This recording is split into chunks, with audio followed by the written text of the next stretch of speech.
Guys, today in this video I am going to teach you the importance of imperative sentences. Here I will teach you some of the most important sentences that are generally asked. Yes guys, I am talking about imperative sentences. Here I am teach only few, but I guarantee after watching this video you can make more imperative sentences. First we know that what is imperative sentences. Imperative sentences generally use in second person you. That means imperative sentences second person you के लिए use किया जाता है.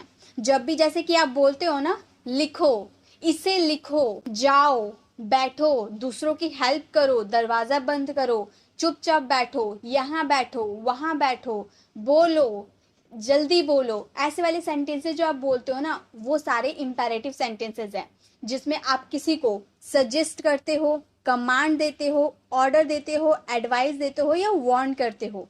To suggest, to command, to order, to advise, to warn, इन सब में आप second person you का यूज करते हो. जैसे कि अगर आपको बोलना होता है लिखो, तो आप क्या बोलते हो? राइट. Simple sentence. लिखो, राइट. पढ़ो, रीड. समझो, अंडरस्टैंड. समझाओ, एक्सप्लेन. ठीक है, लिखो हम राइट बोल दिया. अगर हमें बोलना हो मेरी बातों को लिखो, तो हम बोलेंगे right my words. Right my words, मेरी बातों को अच्छे से लिखो. Right my words well. Right my words well, जो मैं बोल रहा हूँ अच्छे से मेरी बातों को लिखो. Right my words well what I am saying. Right my words well what I am saying मतलब यहाँ मेन वर्ड क्या है? राइट, यानी कि लिखना. सारे सेंटेंसेस में आपको राइट देखने को मिल रहा है. तो ये जिसमें आपको V1 प्लस ऑब्जेक्ट आपको देखने को मिल जाए वो हमारा इंपेरेटिव सेंटेंसेस होते हैं. तो हमने यहाँ पर एक वर्ड को लेकर बहुत लंबे लंबे लेंदी सेंटेंसेस बना सकते हैं. तो यही खासियत बात है. इंग्लिश में सबसे अगर इजी कोई टॉपिक है तो वो है इंपेरेटिव सेंटेंस. बस आपको कॉन्सेप्ट को समझना होता है. मैं आपको ज्यादा नहीं पढ़ाने वाली, थोड़ी सी पढ़ाने वाली हूँ, लेकिन उससे रिलेटेड आप बहुत चीज सीख सकते हो, बहुत सारे सेंटेंस खुद से बना सकते हो. ये मैं आपको प्रॉमिस कर सकती हूँ. तो आपको वीडियो को एंड तक देखना है. वीडियो के एंड होते होते जितने भी इंपेरेटिव सेंटेंसेस होते हैं आप खुद से उन्हें बोलना सीख जाओगे, लिखना सीख जाओगे. मैं आपको गारंटी दे सकती हूँ. तो चलिए वीडियो को कंटिन्यू करते हैं. सबसे पहले इंपेरेटिव सेंटेंसेस के स्ट्रक्चर को देख लीजिए. हम यहाँ पर 6 स्ट्रक्चर को फॉलो करने वाले हैं. हालांकि और भी बहुत सारे स्ट्रक्चर होते हैं, लेकिन मैं पहले आपको 6 स्ट्रक्चर अच्छे से एक्सप्लेन करने वाली हूँ. फिर मैं आपको और भी नेक्स्ट वीडियो में इंपेरेटिव सेंटेंसेस के बाकी स्ट्रक्चर को अच्छे से समझाऊंगी. तो सबसे पहले स्ट्रक्चर होता है V1 प्लस ऑब्जेक्ट. जो भी आप सेंटेंस बनाओगे उसमें सबसे पहले आपको V1 यूज करना होगा, देन ऑब्जेक्ट. जैसे आप बोलते हो ना, यहाँ बैठिए, सिट हेयर. सीट हमारा V1 हो गया और हेयर हमारा ऑब्जेक्ट हो गया, यानी कि V1 plus object, sit here. Don't plus V1 plus object. Don't V1 object. जैसे आप मत वाला सेंटेंस बोलते हो ना, वहां मत जाओ, वहां मत जाओ. मत जो बोल रहे हो इसके लिए आप क्या बोलोगे? Don't go there. Don't go there. Never V1 object. Never V1 object. Never का यूज करेंगे कभी नहीं वाले सेंटेंस के लिए. जब आपके सेंटेंस में वहां कभी मत जाओ. Never go there. Never go there. Always V1 object. Always का यूज करेंगे हमेशा के लिए. Never का यूज करेंगे कभी नहीं, और ऑलवेज का यूज करेंगे हमेशा. ये दोनों एक दूसरे का ऑपोजिट है. तो अगर आपको बोलना हो हमेशा वहां जाओ, always go there. Always go there. ठीक है. Let's V1 object. Let's V1 object use करेंगे चलो. जैसे आप बोलते हो ना, चलो वहां चले. चलो जो आप बोलते हो उसके लिए आपको लेट्स का यूज करना होता है. चलो वहां चले, let's go there. Let's go there. Let OC V1 object. ये OC यानी कि ऑब्जेक्टिव केस. ऑब्जेक्टिव केस होता क्या है? आपका सब्जेक्ट. ऑब्जेक्टिव केस मैं आपको एक्सप्लेन कर देती हूँ. सब्जेक्ट अगर आपका ही है तो उसका ऑब्जेक्टिव केस हिम हो जाएगा. बॉयज के लिए ही का हिम हो जाएगा. गर्ल्स यानी कि सी रहेगा तो उसका हर हो जाएगा. आई का मी हो जाएगा. वी का अस हो जाएगा. दे का दैम हो जाएगा. और राम का कोई भी नाम हो, राम, रिया, टीना, मोहन, जो भी नाम हो, उन सब के लिए जो आपका सब्जेक्ट रहेगा वही आपका ऑब्जेक्टिव केस होगा. ये ऑब्जेक्टिव केस आपको लर्न करना होगा. तो ये अगर आपको लर्न हो जाएगा तो ये सेंटेंसेस आप आसानी से बना सकते हो. जैसे late objective case V1 object. जैसे आपको कहना हो मुझे वहां जाने दो. मुझे वहां जाने दो, तो हम बोलेंगे लेट मी गो देयर. मी, मुझे के लिए आई होता है. आई का ऑब्जेक्टिव केस मी होता है. Let me go there. मुझे वहां जाने दो. अब ज्यादातर स्टूडेंट की कंफ्यूजन होती है लेट्स और लेट में.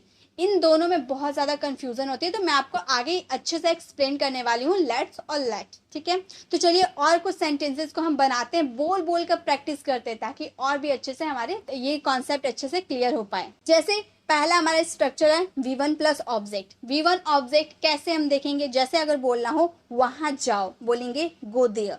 अब ये सेंटेंस को हम बनाए कैसे, बनाए इस तरह से, V1 पहले होगा, यानी कि ये जो आपका सेंटेंस है ये पहले V1 हो जाएगा, जाने के लिए गो, देन वहां के लिए देयर, गो देयर वहां जाओ। यहाँ आओ कम हेयर, यहाँ आओ यहाँ के लिए हेयर, और आओ के लिए कम, यहाँ आओ कम हेयर। मतलब जैसे अगर आपका सेंटेंस हो यहाँ आओ, तो आपका आओ के लिए पहले हो जाएगा कम, देन आपका यहाँ के लिए हो जाएगा हेयर, कम हेयर, यहाँ आओ कम हेयर। इसी तरह से इंग्लिश सीखिए, लर्न इंग्लिश, इंग्लिश सीखिए, लर्न इंग्लिश। मुझे सुनिए, मुझे सुनिए, लिसन टू मी, मुझे सुनिए, लिसन टू मी बहुत यूज करते हैं ना। बोर्ड पर लिखिए, right on the board, right on the board. दूसरों की मदद कीजिए, हेल्प अदर्स, दूसरों की मदद कीजिए, हेल्प अदर्स।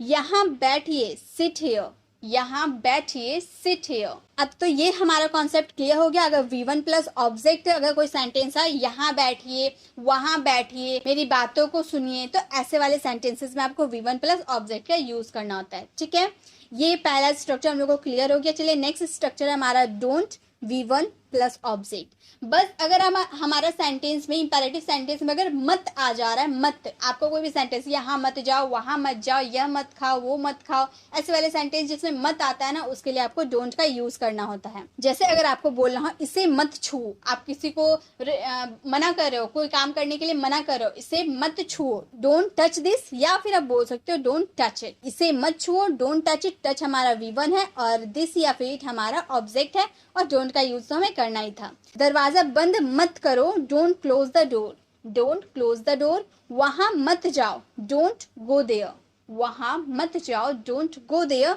वाक्यों को मत बनाओ, don't make sentences, don't make sentences. English मत बोलो, डोंट स्पीक इंग्लिश, हिंदी मत बोलो, डोंट स्पीक हिंदी। झूठ मत बोलो, don't tell a lie, don't tell a lie, झूठ मत बोलो।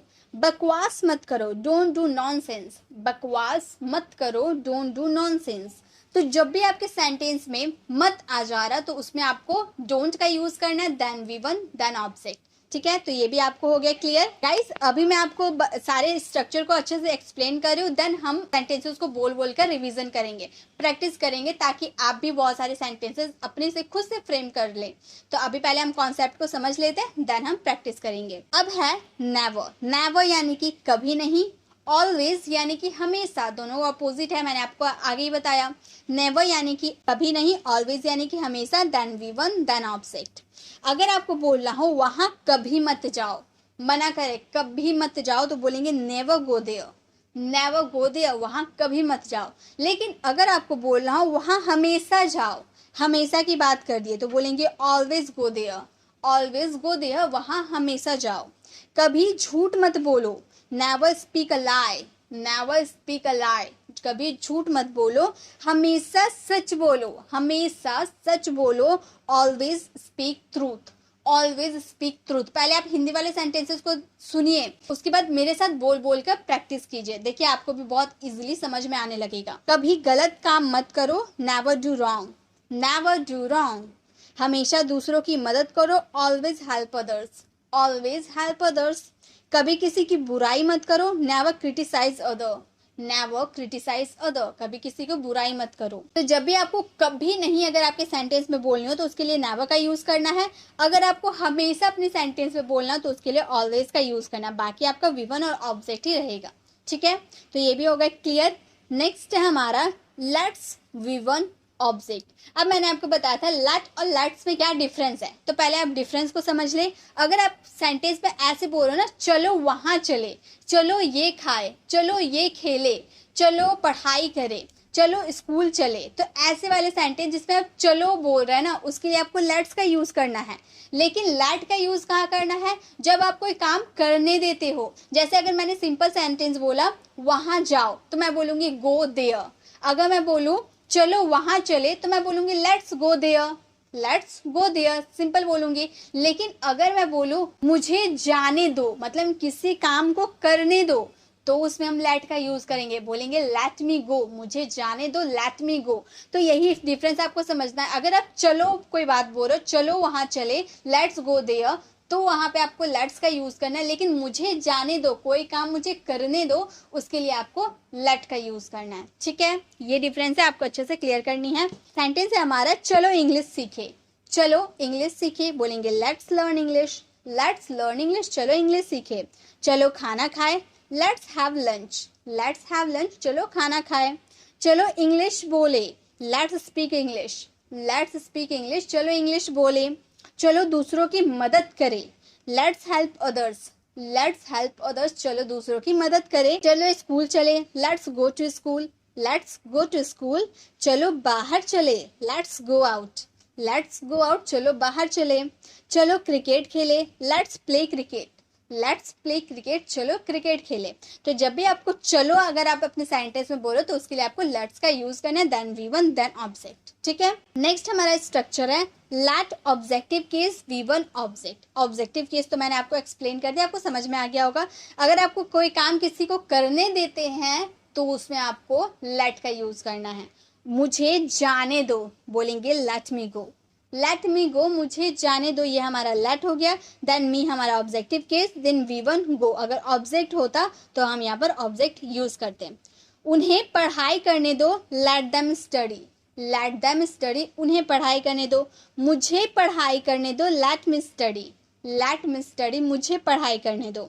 उसे स्कूल जाने दो, let him go to school, let him go to school, हमें स्कूल जाने दो, let us go to school, let us go to school. Ram को लिखने दो, लेट राम राइट, यहाँ राम का यूज की, हमारा ऑब्जेक्टिव केस है, लेट राम राइट। हमें पढ़ाने दो, लेट अस टीच, लेट अस टीच, हमें पढ़ाने दो। मुझे बोलने दो, लेट मी स्पीक, उन्हें बोलने दो, लेट देम स्पीक। उसे बोलने दो, लेट हिम स्पीक, उसे बोलने दो। अगर फीमेल की बात करें तो बोलेंगे लेट हर स्पीक। ठीक है, तो इस तरह से आप लेट का यूज कर सकते हैं अपने कोई भी सेंटेंसेस में। तो आई होप आपको सारी स्ट्रक्चर अच्छे से क्लियर हो गए होंगे। मैंने सेंटेंसेस ज़्यादा से ज़्यादा दिए ताकि आपकी अच्छे से प्रैक्टिस हो पाए। आई होप आपको समझ में आया होगा। चलिए अब हम थोड़ी प्रैक्टिस कर लेते हैं। चलिए प्रैक्टिस करते हैं। अगर हमें बोलना हो यहाँ बैठिए तो हम बोलेंगे सिट हेयर। सिट हमारा V1 हो गया, ऑब्जेक्ट हमारा हियर हो गया, सिट हेयर, यहाँ बैठिए। हमें बोलना यहाँ मत बैठिए तो बोलेंगे don't sit here, don't sit here, यहाँ मत बैठिए। यहाँ कभी मत बैठिए, never sit here, never sit here. यहाँ हमेशा बैठिए, always sit here, always sit here. चलो यहाँ बैठे, let's sit here, let's sit here. मुझे यहाँ बैठने दो, let me sit here, let me sit here. तो इस तरह से हम एक ही सेंटेंस को लेकर हम सारे स्ट्रक्चर को उसमें फ्रेम करके अपने सेंटेंसेस को कंप्लीट कर सकते हैं। जैसे बोलना हो, अगर हम रिक्वेस्ट कर रहे हैं कृपया यहाँ बैठिए तो हम बोलेंगे please sit here, please sit here. कृपया यहाँ मत बैठिए, please don't sit here, please don't sit here. कृपया यहाँ कभी मत बैठिए, please never sit here, please never sit here. अगर हम बोलना हो कृपया हमेशा यहाँ बैठिए, ऑलवेज सिट हेयर। तो इस तरह से अगर हमें बोलना हो कृपया इंग्लिश सीखिए, प्लीज लर्न इंग्लिश, कृपया इंग्लिश बोलिए, प्लीज स्पीक इंग्लिश, कृपया कभी मत इंग्लिश बोलिए, प्लीज नेवर स्पीक इंग्लिश, कृपया इंग्लिश मत बोलिए, प्लीज डोंट स्पीक इंग्लिश, कृपया हमेशा इंग्लिश बोलिए, प्लीज ऑलवेज स्पीक इंग्लिश। ठीक है, तो इस तरह से हम सारे सेंटेंसेस को बना सकते हैं। तो अब आपके लिए होमवर्क है कि आप सभी स्ट्रक्चर को लेकर, 6 स्ट्रक्चर है, सभी स्ट्रक्चर को लेकर 10 सेंटेंसेस को आप फ्रेम करें, खुद से करें। देखिए आपको समझ में आने लगेगा कि आप इंपेरेटिव सेंटेंसेस कितने अच्छे से क्लियर हुए। सारे स्ट्रक्चर को फॉलो करते हुए 10 सेंटेंसेस को बनाकर कमेंट बॉक्स में इसका रिप्लाई जरूर करें, ताकि मैं देखूं कि आपको कितने अच्छे से इंपेरेटिव सेंटेंसेस समझ में आए हैं। अगर आप ये 6 स्ट्रक्चर को लेकर सारे सेंटेंसेस को बनाकर कमेंट बॉक्स में देते हैं तो मैं इसका नेक्स्ट पार्ट जरूर लेकर आऊंगी, जिसमें मैं आपको और भी अच्छे अच्छे स्ट्रक्चर बताऊंगी जिसका यूज आप अपनी डे टू डे कॉन्वर्सेशन में कर सकते हैं। अब आपको वीडियो कैसे लगी, वीडियो कमेंट बताना बिल्कुल भी ना भूलें। अच्छी लगी तो लाइक जरूर करें और इसे ज्यादा से ज्यादा लोगों को शेयर भी करें। अगर आपने अभी तक हमारे चैनल को सब्सक्राइब नहीं किया तो सब्सक्राइब का बेल आइकॉन जरूर क्लिक करें ताकि आने वाली वीडियोस की नोटिफिकेशन आपको समय पे मिलती रहे। मिलते हैं नेक्स्ट वीडियो में, तब तक के लिए कीप लर्निंग।